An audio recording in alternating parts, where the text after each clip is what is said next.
Salam damai Tuhan kita Yesus Kristus selalu beserta kita. Kita berjumpa kembali dalam renungan harian Santapan Jiwaku. Saudara-saudari, hari ini gereja merayakan perayaan Pesta Santo Lukas, pengarang Injil. Dan pada hari ini kita semua kembali diundang untuk bersama-sama merenungkan firman Tuhan. Kita memperdalam kepercayaan kita, keyakinan kita, ilmu kita melalui Injil Lukas yang akan kita dengar dari bab 10 ayat 1 sampai 9. Mari kita bersama-sama mendengarkan firman Tuhan. Inilah Injil suci menurut Lukas. Kemudian daripada itu, Tuhan menunjuk 70 murid yang lain, lalu mengutus mereka berdua-dua, mendahulinya ke setiap kota dan tempat yang hendak dikunjunginya. Katanya kepada mereka, "Tuayan memang banyak, tetapi pekerja sedikit. Karena itu mintalah kepada Tuhan yang mempunyai tuayan, supaya ia mengirimkan pekerja-pekerja untuk tuayan itu. Pergilah. Sesungguhnya aku mengutus kamu seperti anak domba ke tengah-tengah serigala.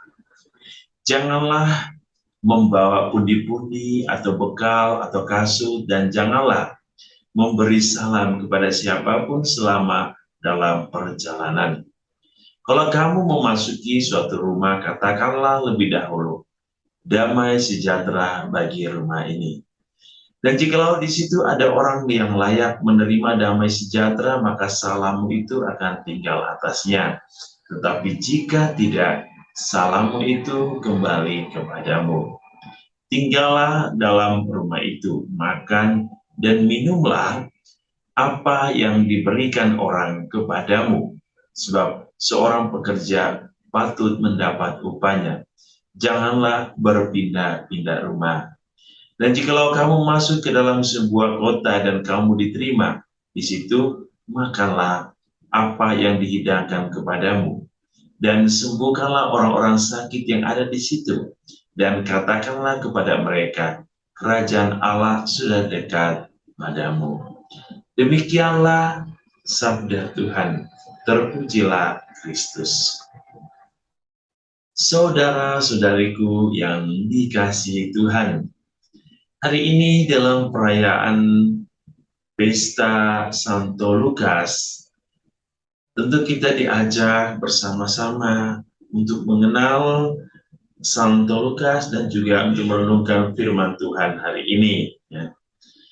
Kita telah mengetahui bahwa Lukas adalah seorang penginjil, penulis Injil yang ketiga, dan Santo Lukas juga menulis dalam Kisah Para Rasul.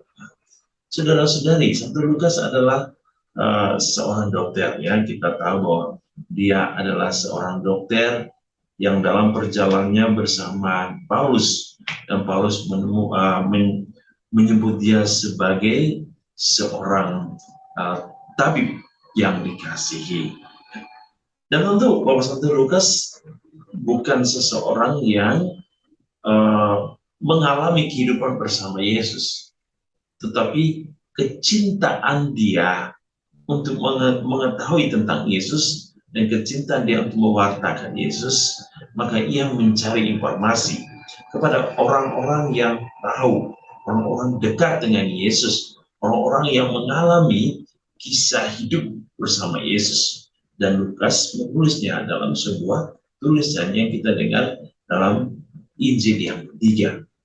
Saudara-saudari, apa yang mau kita pelajari dari Santo Lukas?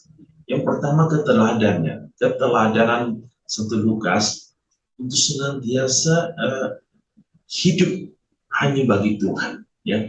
Bagaimana ia pergi mengajar, bagaimana ia pergi untuk mewartakan kasih Tuhan.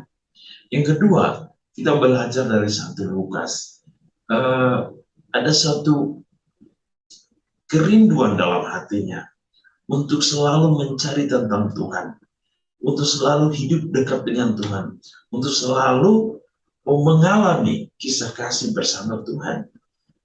Keteladanan ini tentu harus menjadi bagian dari hidup kita.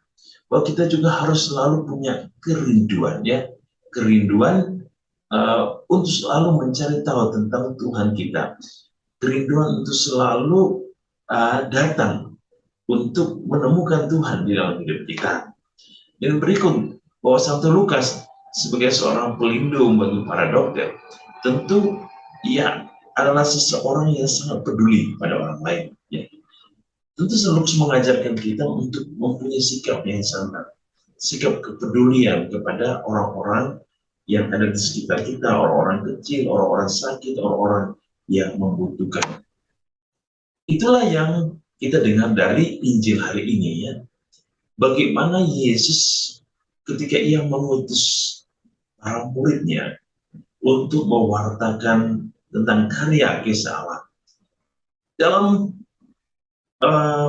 pengutusannya, Yesus mengingatkan para murid untuk pertama-tama mengandalkan dirinya, mengandalkan Tuhan dalam seluruh karya pewartaan mereka. Jadi persyaratan-persyaratan yang disampaikan oleh Yesus sesungguhnya mau mengingatkan para pewarta bahwa Allah akan selalu hadir dalam hidup setiap pewarta.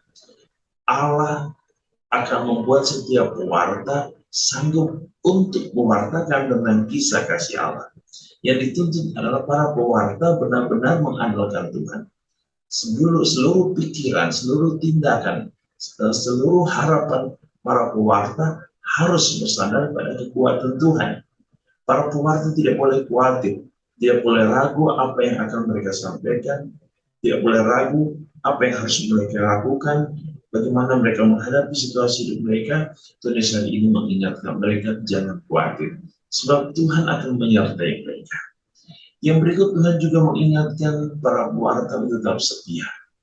Setia dalam seluruh hidup dan karya mereka. Jadi ketika Tuhan Yesus mengutus para murid, yang mengingatkan mereka untuk menyerahkan seluruh totalitas hidup mereka kepada Allah. Dan yang terakhir, dari hari ini mengingatkan bagi semua para pewarta, para penginjil Tuhan, para orang-orang yang dipanggil untuk menghadirkan firman Tuhan, bahwa kehadiran kita bagi sesama adalah hal yang paling penting. Kita harus menghadirkan pewartaan tentang kasih Allah, agar semua orang mengenal Allah kita, Allah yang berbelas kasih, Allah yang penuh cinta, Allah yang senantiasa terus hidup dalam diri setiap orang yang merindukan kehadirannya. Saudara-saudari, semoga bersama Santo Lukas dan juga semoga kita semua yang telah dipanggil Tuhan untuk mendengarkan firman-Nya, kita boleh menjadi pewarta, kita boleh menjadi pelaku firman Tuhan dalam hidup kita, dan semoga setiap orang yang mendengarkan pewartaan kita bersuka cita oleh karena kasih karunia Allah yang datang untuk menyelamatkan manusia. Tuhan Yesus memberkati kita hari ini dalam seluruh hidup dan karya kita. Dalam nama Bapa dan Putra dan Roh Kudus. Amin.